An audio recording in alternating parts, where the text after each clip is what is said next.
Okay. Good morning. My name is Carol Rowan, and I use she, her pronouns, and I have the honor of being your worship associate this morning. Please take a moment to silence your cell phones. I know that this morning probably a lot of people's minds are on the shooting that occurred yesterday, and I just want people to know that our thoughts and wishes are with President Trump and the others that were harmed by that shooting. We welcome everyone here and online to the Unitarian Universalist Church of Roanoke, with a special welcome to those who are joining us for the first time. We hope you stay after the service to meet some of our members and for coffee and perhaps some other goodies in the fellowship hall, which is right back there.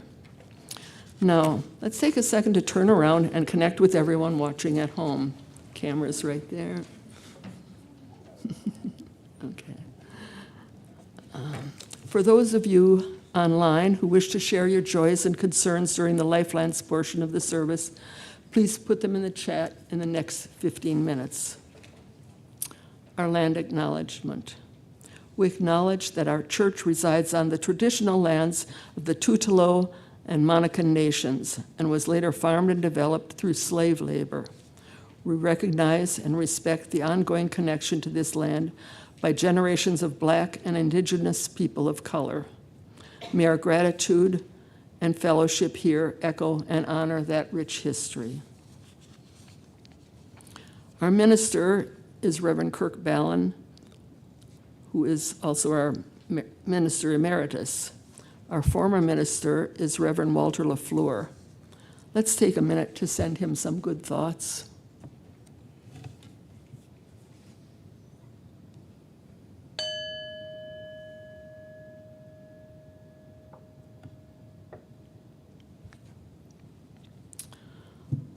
While Reverend Ballin is not in the pulpit today, but joining us in the congregation over there, today's service will be led by Reverend Kevin Kinsey.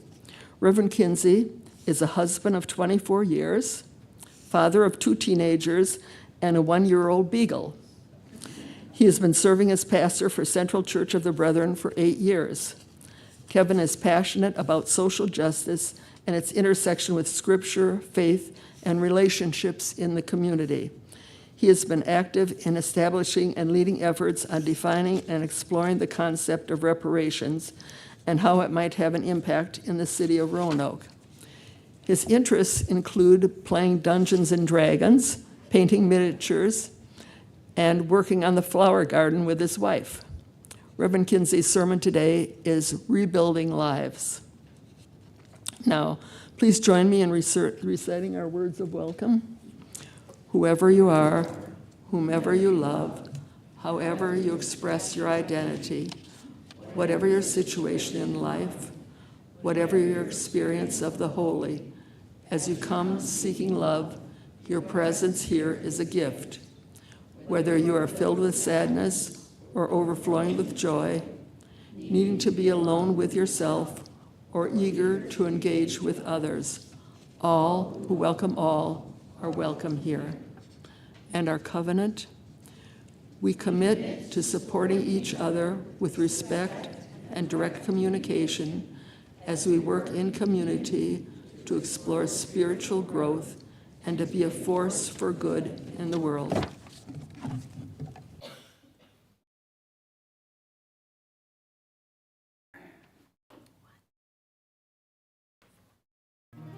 Everybody is wondering what and where we all came from. Everybody is worrying about where they're gonna go when the whole thing's done. 1, 2, 3, 4. Everybody is wondering what and where they all came from.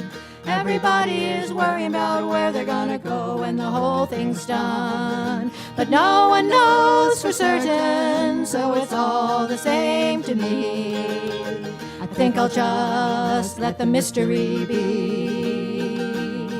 Some say once you're gone forever, and some say you're gonna come back. Some say you rest in the arms of the Savior if in sinful ways you lack. Some say they're coming back in a garden bunch of carrots and little sweet peas. I think I'll just let the mystery be. Everybody is wondering what and where they all came from. Everybody is worrying about where they're gonna go when the whole thing's done. But no one knows for certain, so it's all the same to me. I think I'll just let the mystery be. Some say they're going back to place cold blurry, and I ain't saying it ain't a fact. But I've heard that I'm on the road to purgatory, and I don't like the sound of that.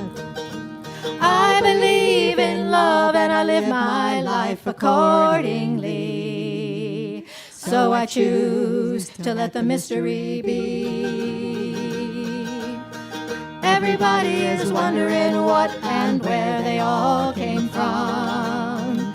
Everybody is worrying about where they're gonna go when the whole thing's done. But no one knows for certain, so it's all the same to me. I think I'll just let the mystery be. I think I'll just let the mystery be.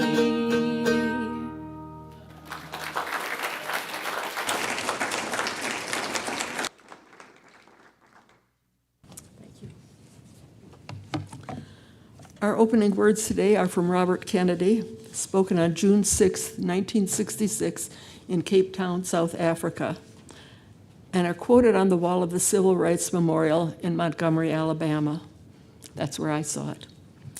Few will have the greatness to bend history itself, but each of us can work to change a small portion of events. And in the total of these acts will be written the history of this generation. It is from the numberless diverse acts of courage and belief that human history is shaped. Each time a man stands up for an ideal, or acts to improve the lot of others, or strikes out against injustice, he sends forth a tiny ripple of hope. And crossing each other from a million different centers of energy and daring, these ripples build a current that can sweep down the mightiest walls of oppression and resistance.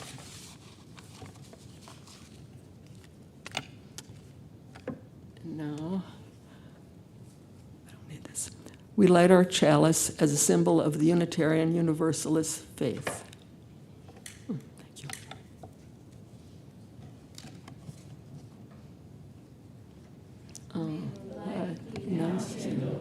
Inspire us to use our powers to heal and not to harm, to help and not to hinder, to bless and not to curse, to serve you, O Spirit of life.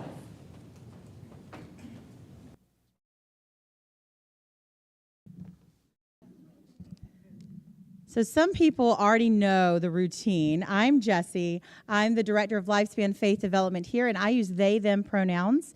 And if you are young at heart, or just want to see the pictures this morning, feel free to come forward. And if you don't choose to come forward, but you really want to see these pictures, I'll leave them here on this table for you guys to check out after the service. So this morning, y'all scoot around. I can't see you over there. Be bold. Come up front.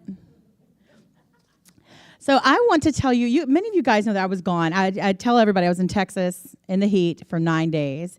Didn't go inside for 9 days. No AC for 9 days, except for the time that I went into town and got to go to Walmart. Should have stayed in Walmart. So where I was a place called Grace Sanctuary. And at Grace Sanctuary, the Lakota Nation, where I grew up, and if you have any questions about that, I could talk for hours and hours. Some people have even heard my mom talk for hours and hours about the Lakota way, which is how we pray and how we do things in the Lakota Nation, which is, some people have heard of them as Sioux. But Sioux means enemy in another language, so we don't use that word. We use Lakota Nation. And every day, our day started with the rhythm of the drum. This is the drum. A lot of people gather around the drum. All you see here is drumsticks and the big drum. Now that drum over there is pretty big. We have a big djembe drum here. This drum is about this big. And it's small as far as Lakota drums go. So we hear that before the sun even comes up. We hear doom, doom, doom, doom, doom, doom, doom, doom. Because what we do is we greet the sun. It's sun dance.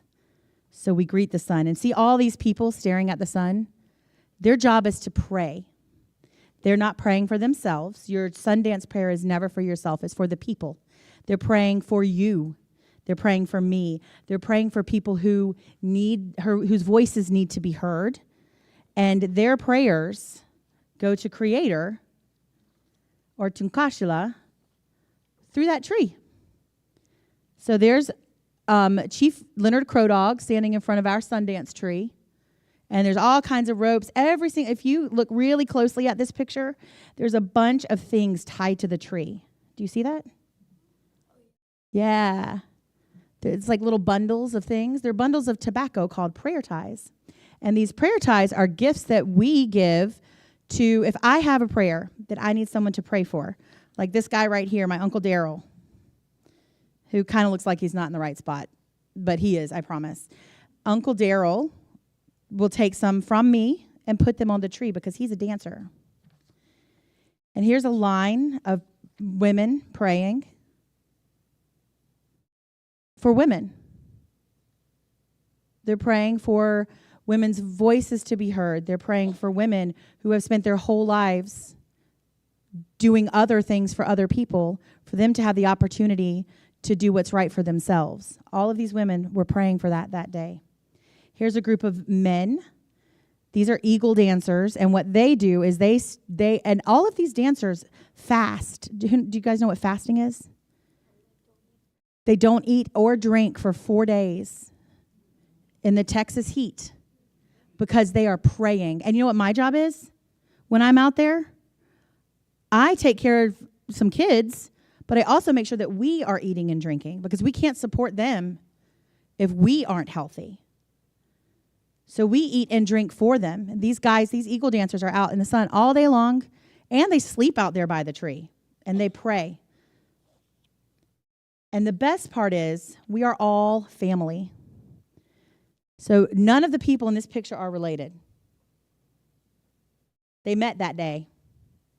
And for those of you who can't see, we've got Chief Mary Thunder holding somebody's baby with my niece Hannah, who's adopted, behind her, probably really wanting to burn some cedar because kids love burning cedar. So that's probably what Hannah's doing behind her. But there's a man praying for that baby. And this was in a round called the Children's Round. And what they do is they pray that these babies' future will be better than the world that they lived in. And there's 7 generations of people that come out to this because older generations have passed away and younger generations aren't born yet. But about 7 generations are there together praying to make the world a much better place. And I want somebody to read what this sign says behind this dancer. Prayer changes things. It's their job to make the world a better place with prayer. And you know what we all do when we leave Sundance? All 600 to 1,000 of us. We go home and we do the work to make the world a better place and to make these prayers valid and true. We're about to go upstairs. We'll talk a little bit more about this while we make our biscuits. We're making biscuits, y'all. With me is behind me. That's how we leave this space. But we're making biscuits upstairs. I apologize in advance because we probably won't have any extras. But if we do, we'll bring them downstairs.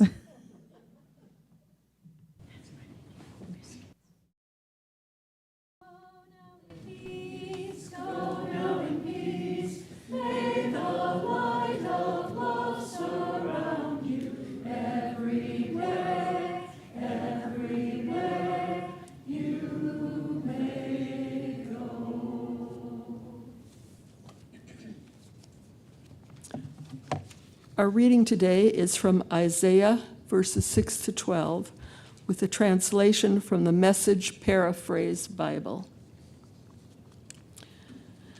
This is the kind of fast day I'm after, to break the chains of injustice, to get rid of exploitation in the workplace, feel the oppressed, cancel debts. What I'm interested in seeing you do is sharing your food with the hungry, inviting the homeless poor into your homes, putting clothes on the shivering ill-clad, being available to your own families. Do this, and the lights will turn on, and your lives will turn around at once. Your righteousness will pave your way. The God of glory will secure your passage. Then when you pray, God will answer. You'll call out for help, and I'll say, here I am. If you get rid of unfair practices, quit blaming victims, quit gossiping about other people's sins, if you are generous with the hungry and start giving yourself to the down and out, your lives will begin to glow in the darkness. Your shadowed lives will be bathed in sunlight. I will always show you where to go. I'll give you a full life in the emptiest of places, firm muscles, strong bones. You'll be like a well-watered garden, a gurgling spring that never runs dry.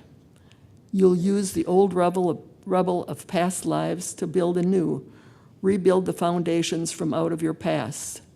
You'll be known as those who can fix anything, restore old ruins, rebuild, and renovate, make the community livable again.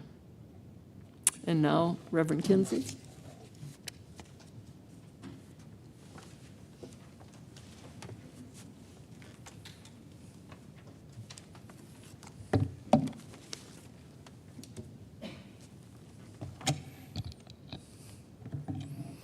I want to extend a thank you to all of you for this opportunity to worship with you on this morning, to represent the Roanoke Reparations Group, of which I am the chairperson, and for allowing me to share with you an opportunity to consider ways in which our faith and our faith communities can explore a difficult topic like fasting, justice, and righteousness.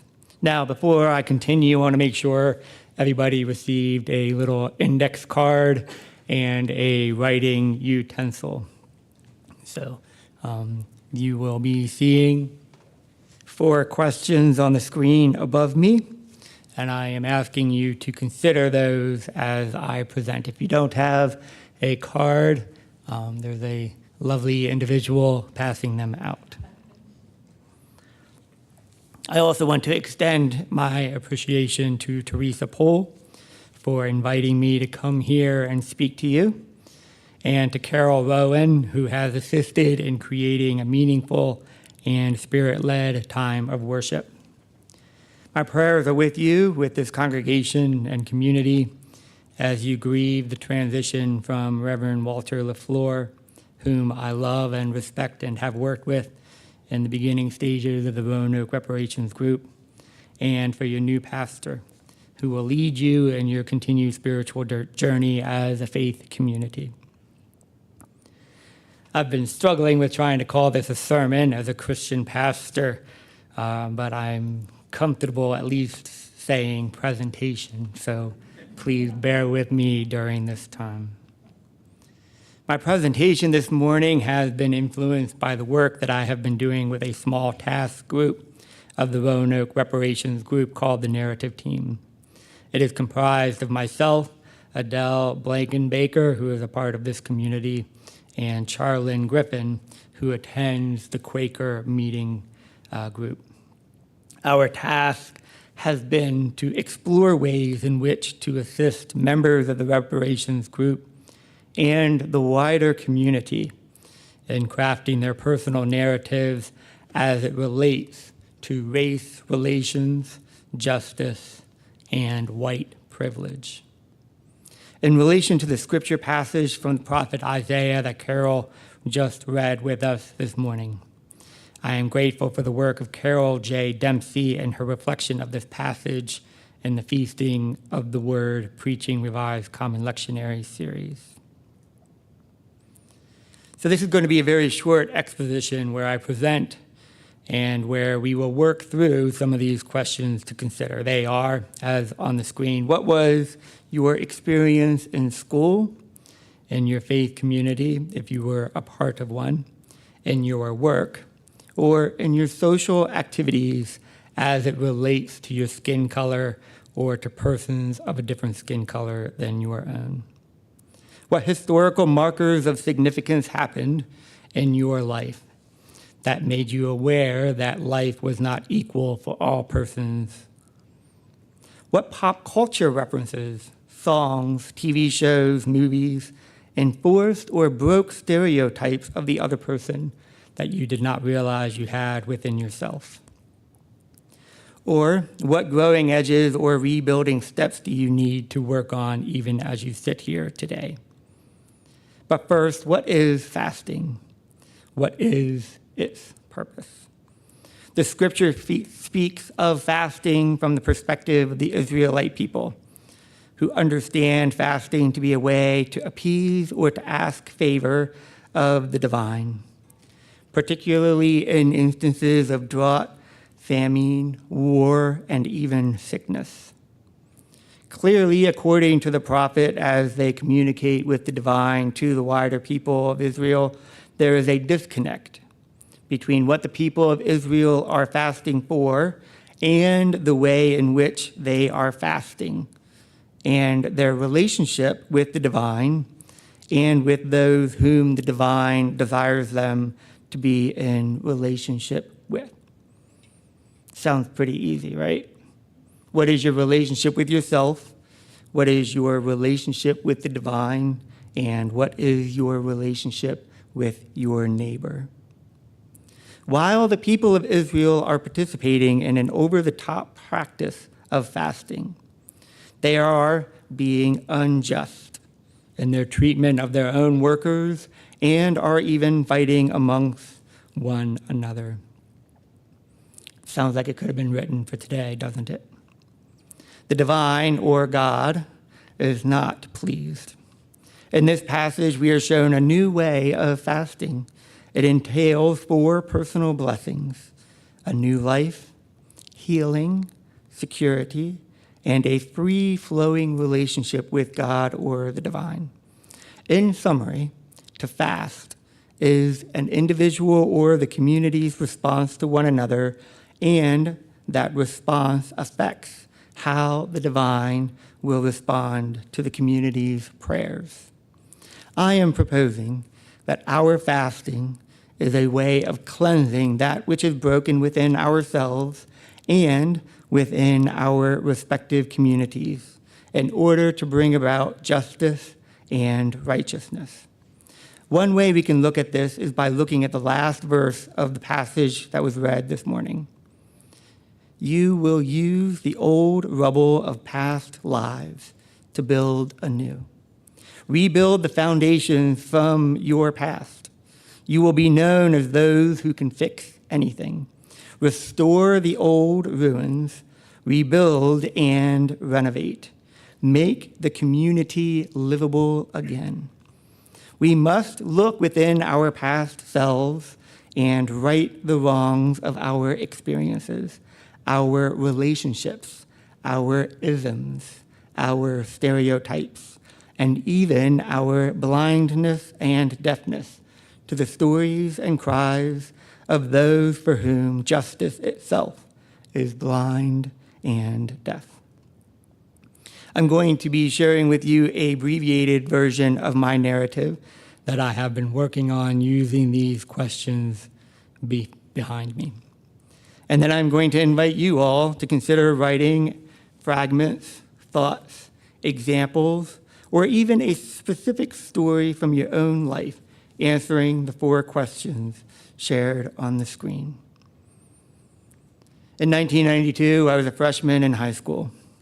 My family had just moved to an inner city church and school district in Wilmington, Delaware, from a white, suburban, upper middle class community outside of Harrisburg, Pennsylvania. The school district I moved into, over 90% of the students required and received free and or reduced school lunches. Now, this is back in the day before schools had that for everyone. I grew up during this time period visiting my grandparents in two small towns in southern Pennsylvania. One of them was very rural, the other was in a smaller town. Festivals, funnel cakes, fireworks, and special projects around my respective grandparents' houses were a part of mine and my brother's growing up. One of my fondest memories of sitting on my paternal grandparents' carpeted floor in their family room playing Mrs. Pac-Man on the Atari with my grandmother. One such night, we wrapped up dinner, played a couple of games, and chit-chatted for a little bit. And then, as was their practice, they turned on the news. I don't remember what station or which commentator they listened to, but that is beside the point. As we turned on the news, we saw images of fire, violence, shattered glass, storefronts being looted, and police in full riot gear, with signs picketing up and down as they replayed images of Rodney King surrounded by police officers as it was captured on that grainy video played over and over again. I never really understood the situation. I was a freshman in high school at the time. Nor did I fully comprehend the ramifications of what was really happening. But what I do remember are comments that were made around the television as I sat with my grandparents. Look at them destroying their own neighborhoods. What a bunch of idiots. He should not have fought back. I bet he was high as a kite. In the fall of 2017, 1 year after having been here in Roanoke, Virginia, I watched in horror as the Unite the Right rally occurred in Charlottesville, Virginia. As I watched the images of the young men pepper across the screen in the subsequent days, I realized that those were my peers. Those were people that I knew. Maybe I didn't know them directly, but I could certainly identify individuals in my own life who I could see attending that event. I also had to ask the question, could I have ever seen myself there in those crowds with those young white men who looked exactly like me? A phone call from a local clergy member invited me and a number of other pastors to be a part of an intentional group of downtown pastors who were going to eat together, black and white, across denominational lines. We planned a series of community gatherings during the Lenten season of 2018 held at the Gainsborough Baptist Church. That morphed into a much larger group of faith leaders who meet, continuing today, once a month for lunch. We celebrate Easter sunrise on the Martin Luther King Bridge every Easter morning, and we celebrate Thanksgiving worship services together, and we have been doing this since 2018. Now, these are just two instances in my own life that have prompted me to read and to be more intentional in my own conversations about what I knew and what I had yet to learn. I brought with me a stack of books that have helped influence me, some of which I have read to fruition, and others I am continuing to read. I have been accused by family members and friends who I have known for a long time that I have white hate. I have heard complaints from my own congregation and others in the denomination that I am too political. And I have even had individuals accuse me of other less kind things. Yet my faith as a follower of Jesus, I continue to follow in the footsteps and in my readings of the sacred scriptures, much like the one we read today. They continue to invite me into a yearning to correct the wrongs of the past, to acknowledge my own ignorance, and even to seek ways in which the community can become livable again, not just for myself, but for others who may not look like me. It is hard and personal work, It takes time and intentionality. The small group I'm with, we met twice as we've sought to craft our narratives. And each time we come together, there are smaller nuggets being added into our stories. I will admit the first time we met, none of us had done the homework we set for ourselves. And despite the reality that it takes time, intentionality, and it is hard, it is faith work. It is heart and head work as well. It is relational. I have met people that I never would have met before. Coming from a predominantly white denomination, I can now count on my two hands the number of clergy who are not of the same color as myself, whom I know personally, who we break bread together with once a month, who we laugh and joke and just get to know each other a little bit more intimately. It flows outward from those personal relationships into our communities as well. It is, in the words of the prophet Isaiah, a well-watered garden, gurgling spring that never runs dry. And so as we take a moment to consider my proposal, my suggestion, I invite you to just take a moment to write down whether it's dates, names, instances in your own life that you can consider within your own heart on the questions that have been proposed. We'll take about 2 to 3 minutes, and then I will invite Teresa to have the microphone. And if anyone is so inclined to share what they have written, to feel free to do so in this space.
At this time, I'm going to invite Teresa to grab the handheld microphone.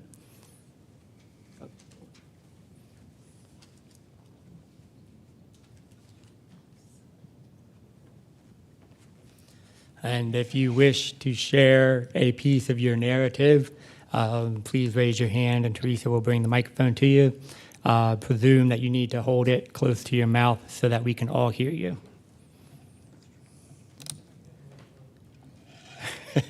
Hello. I grew up in Portland, Maine, Mm. in Little Italy, with Little Africa on one side and Jerusalem on the other. Mm. And I didn't know about white privilege till I moved to Roanoke. Mm. Here at the church was the first time I actually heard the word white privilege, Mm. and it put the hairs right in the back of my head, standing up. Wow.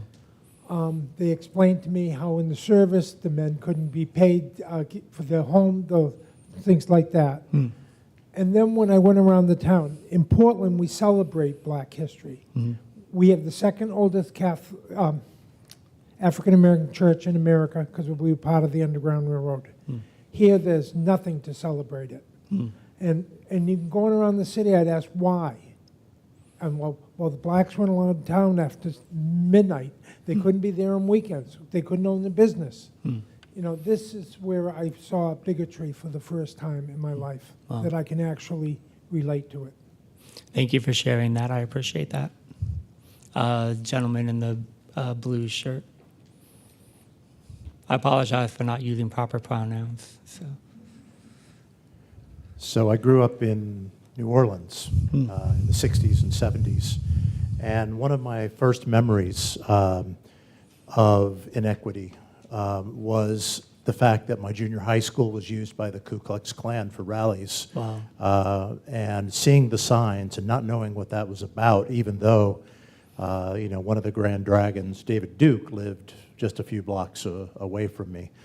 I was raised a WASP in the Presbyterian Church and came from privilege, and it took years and years, including meeting others, both in the military and in academia, going to Louisiana Tech and having Grambling University right next door, and seeing how relatively poor that all-black, historically black college and university was compared to Louisiana Tech, seeing and going out and seeing the CME churches that dotted the rural landscape, and how much in poverty those folks were, and in the Mississippi Delta, that led me to work as an intern for the Southern Poverty Law Center one summer, and really get an idea of what that was like. Years later, I ended up mentoring Governor Wes Moore at Valley Forge Military Academy, and hearing his story and the neighborhood that he came from, and watching him grow in a career that has made him, I think, one of the more successful governors in the United States. And it's been a long road, and I've had to accept that I'm where I am in life because I started out ahead of many others of all races, of all different descriptions, but especially our black brothers and sisters. Thank you for sharing that. I appreciate that. I have someone on this. Sorry, Teresa.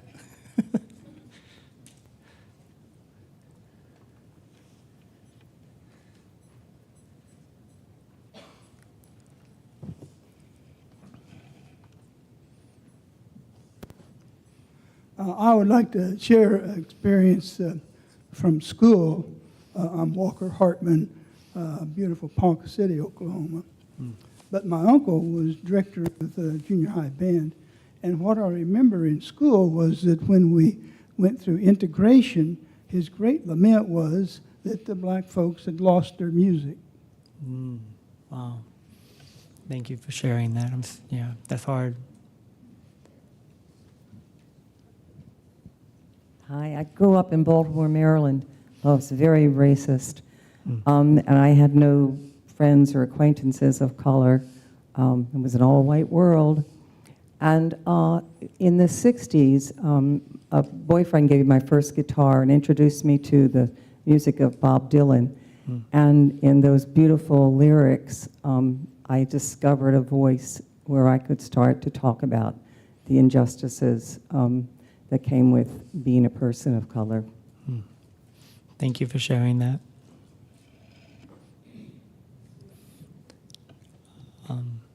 We'll do one, and then up front here. I grew up in suburban Detroit in an all-white neighborhood with an all-white school system. Never came into contact with black people. until I went on a American Friends Service Committee work weekend in the name of the town I grew up in was Royal Oak, and the work session was in Royal Oak Township, which was where all the black people lived, and where the housing was quite noticeably less expensive and than the houses I was used to living in. And I remember being scared because I had no reference point other than what was in the dominant culture around me. So I was scared of these black people. Young kids my own age, I was, what would that have been, 15 or 16? And I couldn't help thinking that somehow this was a little bit paternalistic for me to be there, because it just didn't feel quite right. And I guess I learned since then that it was in fact pretty paternalistic, the program that they had, but they did do some good. Anyway, and then historical references. I remember the first time I started learning about alternative history, the actual true history of our country. And one of the things that I learned about was the whole period of Reconstruction. And that was a real eye-opener. And then hearing about Tulsa, Oklahoma, just broke my heart. And let's see, there was another one. Oh, yeah, and then just all of the terrible things that have been done to George Floyd and so many countless others that just keep pounding at us and asking us to do something about it. Thank you for sharing that. It's good to see you again. Been a while. The person up here in the green shirt, and then we'll close with that because I have to be respectful of your time and my time. I grew up in Shillian, West Virginia, and it was a good community. I couldn't go anywhere that somebody didn't tell my parents if I wasn't supposed to be there, whatever. Grew up in the Baptist church, mainly because my grandfather was the head deacon, so you didn't dare not be there. I went to good schools, good universities, and as I married this guy right here, and we moved to Virginia, I was shocked that they didn't have black people going to school here like they did in West Virginia. When I was a senior in high school, the black kids moved in, and we got along just pleasantly. And I was shocked at Virginia. Thank you for sharing of your experiences. So I would like to receive all that has been shared, and thank you. And those of you who did write, I encourage you to just reflect and ponder on them. There will be opportunity, I'm sure, amongst yourselves to share your stories and get to know each other a little bit deeper. So one of the things that I have learned in doing this work, some of the people that I have known for 8 years while I have been here in Roanoke, as we were sharing these narratives, a newer light was coming out of them. There was this unburdening of this thing, this rubble that they did not realize was within their own hearts, within their own lives. And so the light has been coming and coming, and it's been a really beautiful thing to see. So my prayer and my hope for you all is that you will continue to craft your own narratives and share them when you have an opportunity to do so. and to continue to grow into the light that is before you. Thank you. I appreciate it.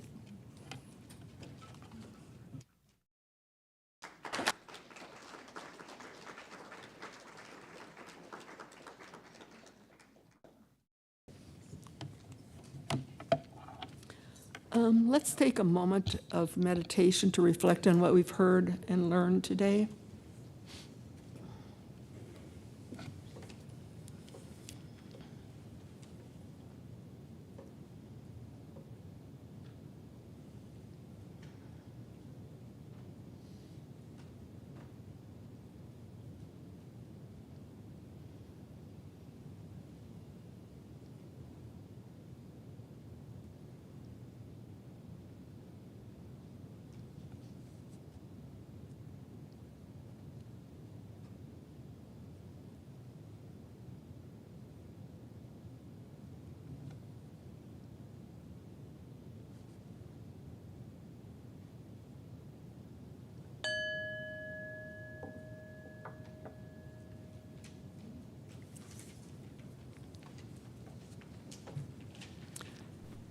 The work of this church requires many hours from our dedicated congregation. As we collect today's offering, know that your generous gifts will go towards furthering the missions of our church.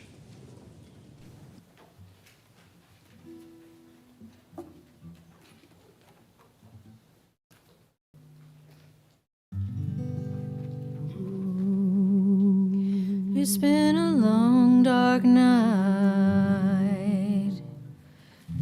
and I've been waiting for the morning. It's been a long, hard fight, but I see a brand new day dawning. I've been looking for the sunshine. You know, I ain't seen it in so long that everything's gonna work out just fine. Oh, and everything's gonna be alright that's been all wrong. 'Cause I can see the light of a clear blue morning. I can see the light of a clear blue day. I can see the light of a clear blue morning. Oh, and everything's gonna be alright. It's gonna be okay. It's been a long, long time since I've known the taste of freedom and those clinging vines that had me bound. Well, I don't need 'em. I've been like a captured eagle. You know, an eagle is born to fly. Now that I have won my freedom, like an eagle, I am eager for the sky. 'Cause I can see the light of a clear blue morning. I can see the light of a brand new day. I can see the light of a clear blue morning. Oh, and everything's gonna be alright. It's gonna be okay. I can see, I can see, I can see the light of a morning. I can see, I can see the light of a brand new day. I can see the light. Oh, and everything's gonna be alright. It's gonna be okay.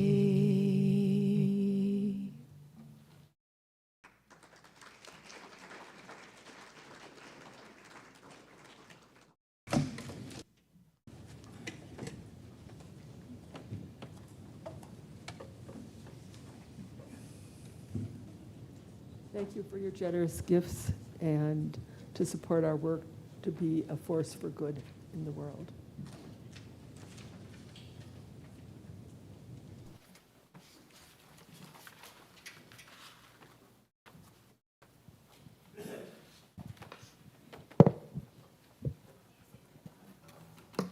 Yeah.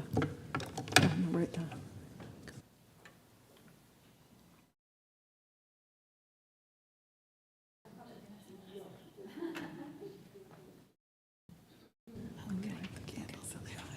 Thanks.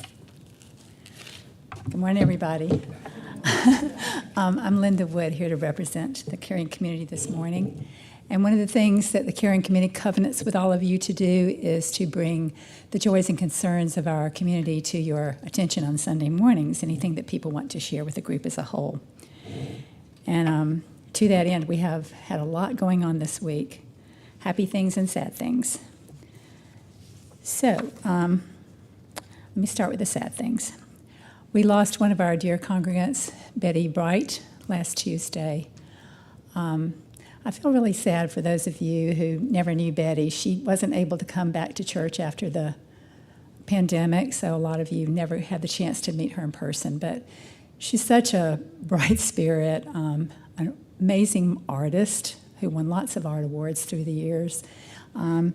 Jane was just showing me this owl that some of you may recognize from the back wall. This is just one of the many things that have graced our walls through the years that Betty did.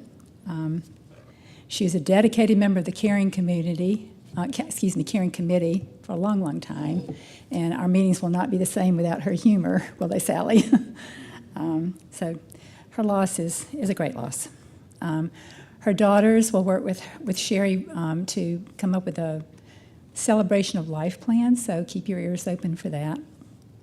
One of the things I wanted to tell you about Betty and about our beloved community supporting Betty is that last week when she was in the hospital, some of her friends who sing with the Vanettes, which used to be a group here that sang at the church a lot, it was Lynn Yates, Pam Yates, Sherry Bernath, and an older member, Sabrina Coles, and supported by John Yates, Lynn's husband, as the guitar player.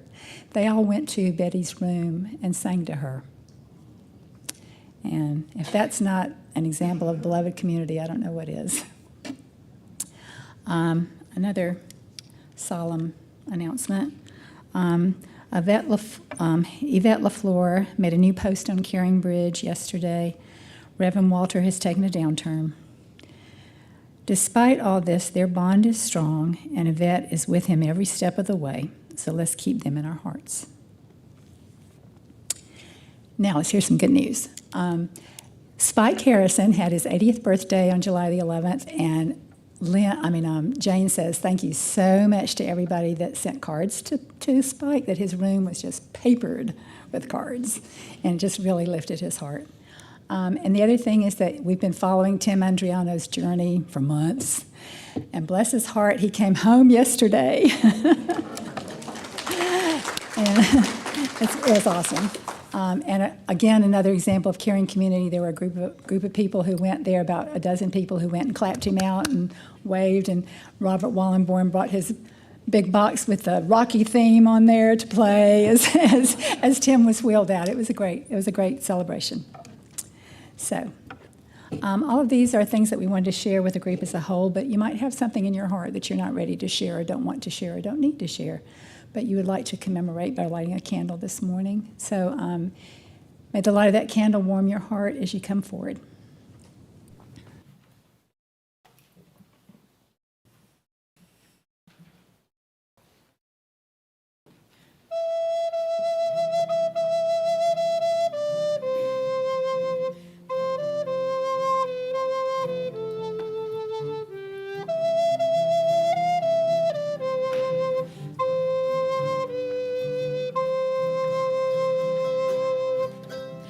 someday will roll away the stone that we have carried for so long. All our burdens will be gone. I can't wait. We will find our way to an understanding of all views. No prayer shall be refused. I can't wait.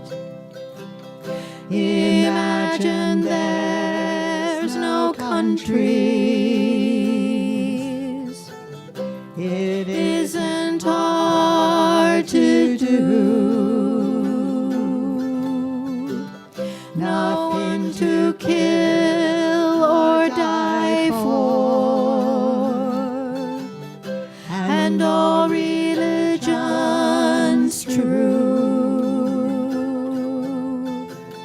Imagine all the people living life in peace. You may say I'm a dreamer, but I'm not the only one. I hope someday you'll join us, and the world will be as one.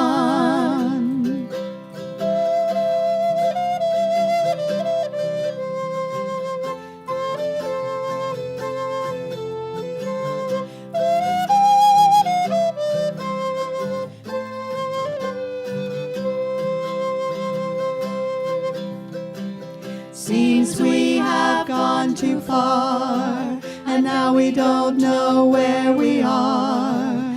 We will find a guiding star. I can't wait. This faith is the final place where all fears will be erased. The locks will fall off from the gates. I can't wait. And the world will be as white.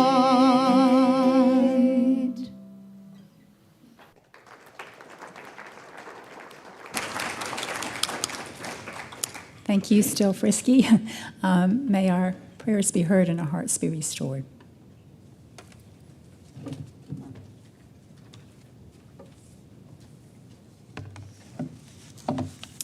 For our prayer or meditation, let's think on these things. May we have the courage to stand up for and act to promote justice. May we act with generosity and understanding towards those who have less privilege. May we learn from past errors and build on a more just and equitable future.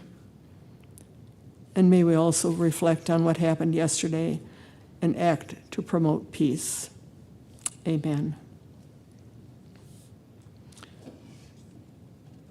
For announcements today, they're listed in the weekly bulletin and in our church bulletin, our weekly newsletter, I'm sorry. One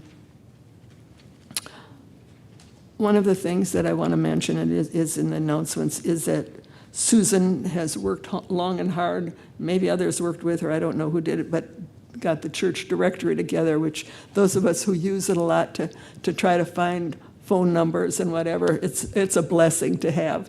But there were some errors in it, and she's asked that everybody by tomorrow, Monday, if you look through it and you see somebody who's passed away or your phone number or email is wrong or your address. And by the way, I didn't know until I talked to Suze. I thought she left out the addresses, but they're all at the bottom, at the end of after the emails, through the Z's or whatever, then it starts over again. So look through those and send the information to Susan at admin@uuroanoke.org.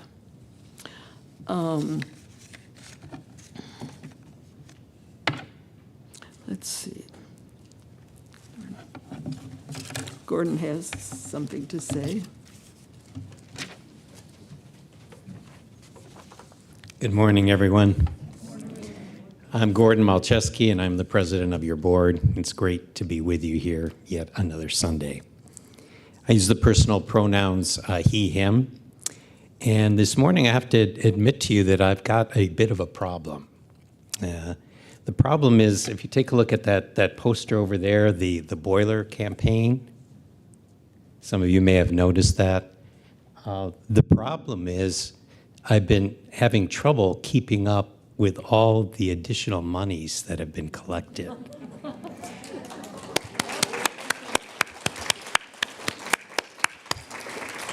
So currently we are now at $44,000. It's over 80% of our $53,000 goal. So I just want to say that you are absolutely awesome, congregation.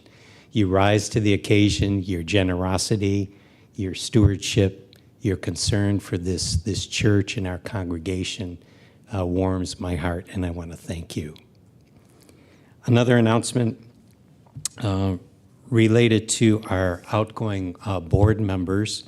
I'd like to acknowledge another board member that recently left the board because the term had expired, and that board member is Erica. Erica was the vice president of finance. She made sure that we had an understanding of all the finances involved with operating this congregation.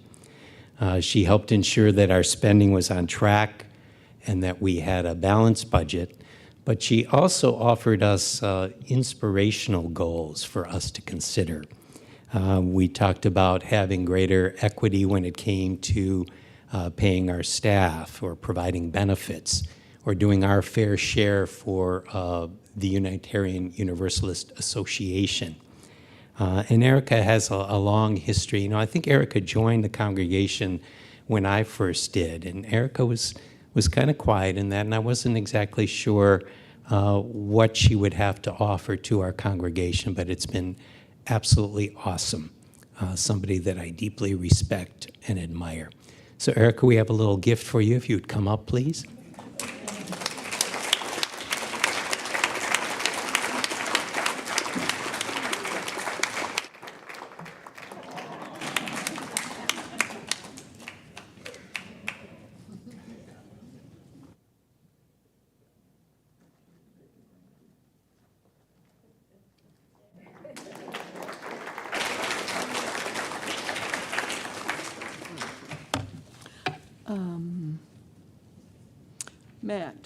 Matt wants to talk a little bit with some highlights from the board meeting this past Tuesday. That's right. Thanks, Carol. I'm just going to more or less run down the agenda that we talked about at the board meeting last Tuesday. So if you have any questions or would like some further information, anyone's welcome to come up to myself or anybody else on the board that you see. I think our name tags have a little extra on it. One of the things is preparing for Rev Jen's arrival. She's going to start here on August 1st. Her first day in the pulpit will be August 18th, and Catherine is leading that transition team. So when she comes in, she'll be ready to know who we are and get down to the good business. We talked about capital campaign. Last year, that was something that we wanted to do more of and just got tangled up a little bit with Rev Walter's illness. So a capital campaign around this building is still very much important to the board. It's going to be on our agenda at the next meeting and also at our strategic retreat that we're going to do sometime in October, I believe. So that's planned out. I have a update on the generosity campaign. It's moving in the right direction. I'll kind of hold off on the details unless anybody wants to ask me about it. The General Assembly report. So we had 4 members that were delegates to the GA last month, and they would like to put together a summary of their perspectives and impressions. I'm sure it's very inspirational to attend that, and it'd be nice to have a vehicle to bring that inspiration back to the congregation. So they're working on that, so we can share that with you. And then we'll have a potluck for Rev Kirk. I think his last day in this capacity will be in the pulpit on August 11th, so I think after the service there's going to be a potluck. So listen in for that, and that's all I have. If you'd like more information, feel free to follow up with me. Okay. I want to thank all of the people who participated and helped in today's service. Teresa, for your help in getting people to talk. And a very special thanks to the Still Frisky group for their music. And a very special thanks to Reverend Ken Kinsey for his thoughtful and inspiring sermon, and helping us to see how we personally relate to the sins of the past and the hope for the future. Give me a hand.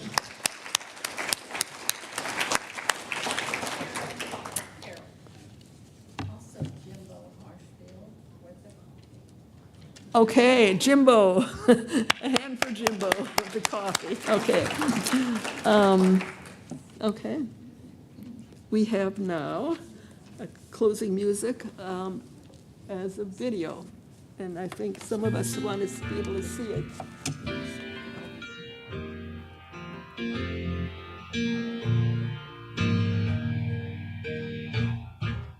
Lift every voice and sing till earth and heaven ring. Ring with the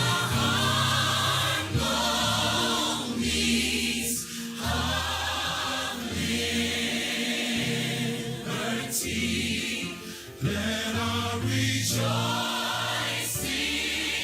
rise high as the listening sky. Let it resound. Let it resound. Loud as the rolling sea. I like this part right here. Come on. Sing a song full of the faith that the dark past has taught us. Sing a song full of the hope that the present has brought us. Facing the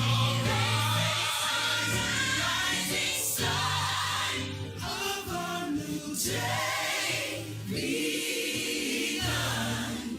Let us march on. Let us march on. Till victory is won. Now we add a little something to it. Just to encourage you. We're going to take you to church later. Let's go. We'll keep marching, fighting till the victory is won. To all my brothers out there. Hold your head up, brother, till the victory is won. To all my sisters in the struggle. Keep believing, sister, till the victory is won. Till that day. Till that day comes. Hey. Let us march on. To victory. Till victory is won. Is won.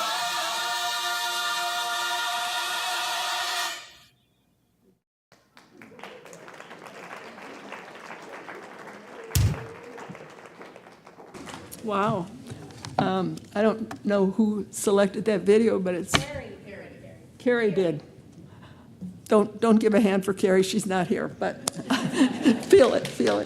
I don't know if everybody knows that that's the Black national anthem. I learned that when I went to the first Living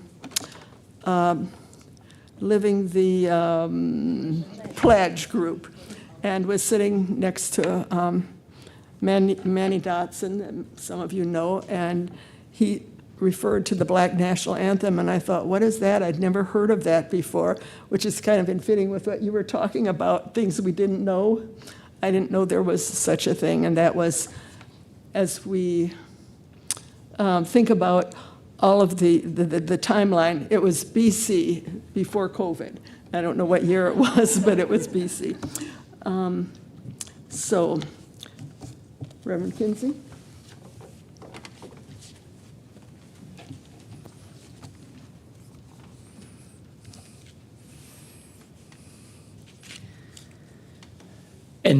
my tradition, we refer to one another as brothers and sisters, and in this context, I refer to you as friends.